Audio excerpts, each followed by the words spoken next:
Oi pessoal, tudo bem com vocês? Vamos falar aqui um pouquinho, né, sobre a atualidade, que nada mais, né, estamos numa pandemia aí do Covid, e também vim trazer, né, apesar de tudo, né, tecnologias aí que estão sendo implementadas nos setores hospitalares de diversos lugares do Brasil, na terapia intensiva. Então, eu vim especificamente falar sobre uma tecnologia que me chamou bastante atenção, que eu já estou vendo bastante no meu campo de trabalho, então eu acho que é importante trazer também para vocês conhecerem sobre a bolha, que é a famosa bolha que a gente já vê na televisão desde aí do começo da pandemia. Lá na Itália, o pessoal usava nos pacientes uns capacetes gigantes que parecem um capacete de astronauta. Pois é, já chegou aqui no Brasil essa tecnologia, tá? Importante, bastante interessante. Tem realmente evitado bastantes intubações, né, com esse dispositivo. E achei legal, não, assim, questão informativa, trazer para vocês sobre esse tipo de dispositivo. A fim de evitar, né, esse agravamento do quadro respiratório que nós vemos muito dos doentes, né, com quadro de Covid, os pesquisadores, né, que é do mundo inteiro, aqui do Brasil também, se juntaram e correram para desenvolver aí uma espécie de dispositivo, um aparelho de respiração assistida. Já existem diversos nomes, diversos tipos de produtos, mas o primeiro aqui no Brasil, pioneiro que nós conhecemos, foi a bolha de respiração individual controlada, que é o BRIC, tá? Mas hoje em dia já temos outros nomes, outros produtos parecidos, similares, mas com a mesma qualidade. Mas eu vim trazer esse por ser o pioneiro aqui no Brasil, tá?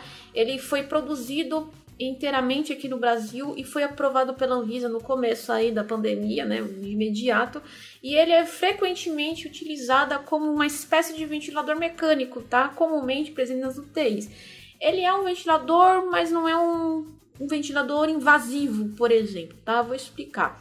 Além da vantagem dessa ventilação não invasiva, né, que nós falamos que é a VNI, ela tem um menor tempo de internação, o paciente consegue ficar menos tempo internado, ele consegue ter uma recuperação mais rápida, e essa interface ela não expõe os profissionais a aerossóis, então o paciente ele vai estar dentro desse capacete com a gente ali em volta, conversando com o paciente, ele vai ouvir tudo que nós falamos, entendemos o que ele fala, e tem essa barreira, tá? Que uma película, um plástico, que não deixa que extravase, né, os aerossóis no ar, no ambiente. Então, facilita a comunicação do paciente com a equipe, tá?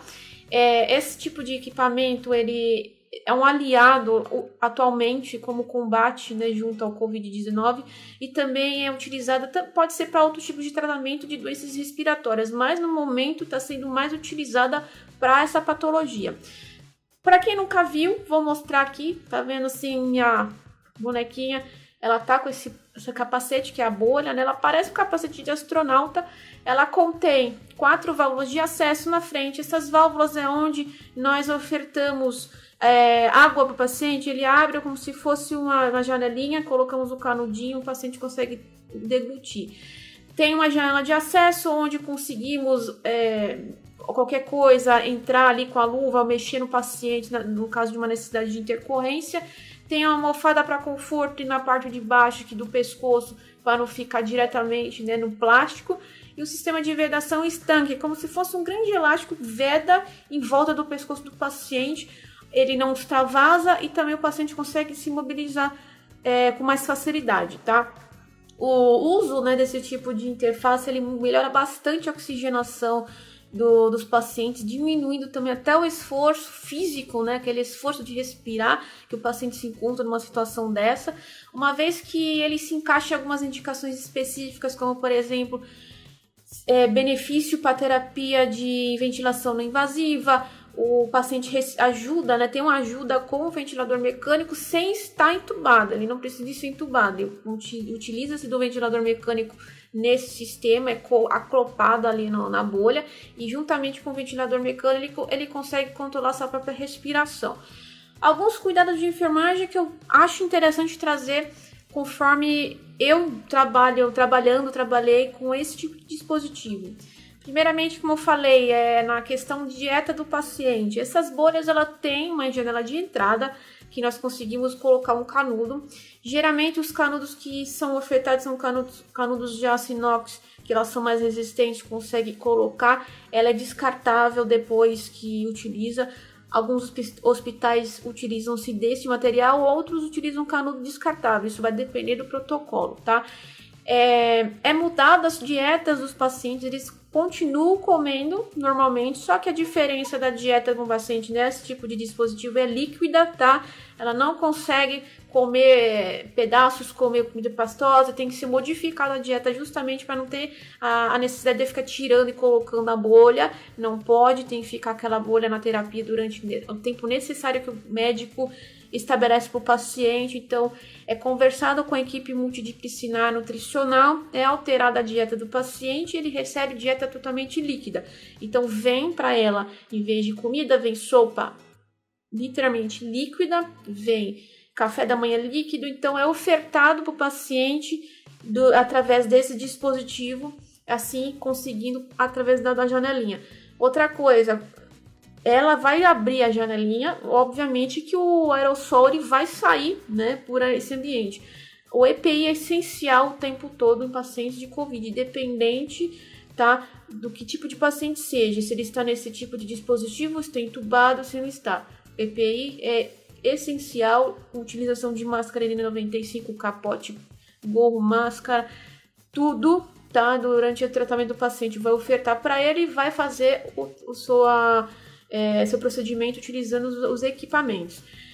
Outra coisa importante, o paciente ele vai estar o tempo todo com aquele dispositivo no rosto, o barulho é extremamente alto dentro da bolha do paciente devido ao ar que é pressurizado e o ar ele vai em alta velocidade, o fluxo é alto, então o barulho é muito alto. Então ele vai ter um pouco de dificuldade de entender você, mas ele vai entender você no momento de um procedimento. Então explique tudo que você vai fazer no paciente, desde banho, de higiene, de medicação, o paciente se sentir menos com medo, porque é normal o paciente estar nessa situação morrendo de medo, né, por ele praticamente está dentro de um ambiente que ele não consegue, né, ter interação direito devido à oxigenação constante. Então, orientação sempre, né, para o paciente, se apresente para ele, fala quem é você, se é profissional da enfermagem, está cuidando dele, vai fazer tal procedimento para ele se sentir um pouco mais confortável. É muito desconfortável ver pacientes dessa situação e a gente tenta ao máximo, né, trazer conforto para eles, explicando tudo quanto é procedimento, passo, o que o médico vai fazer, o que nós vamos fazer para eles se sentirem mais confortáveis. A terapia pela bolha, ela demora aí dias até que se avalie por questões de exame laboratorial a melhora do paciente, havendo a necessidade de tirar ou não, ou entrar em outra situação. Então, é dias que o paciente permanece na bolha. Então, o apoio psicológico também é importante, não somente pela enfermagem, pela equipe toda, né, multidisciplinar que passa pelo paciente para confortá-lo. Isso é um dos cuidados mais importantes, não só da enfermagem, como de toda a equipe. Se você tiver dúvida relacionada ao assunto, pode deixar nos comentários que a gente responde. Também convido a se inscrever e ativar o sininho aí, que semanalmente estamos publicando vídeos relacionados à enfermagem. Eu fico com vocês por aqui. Até mais, pessoal.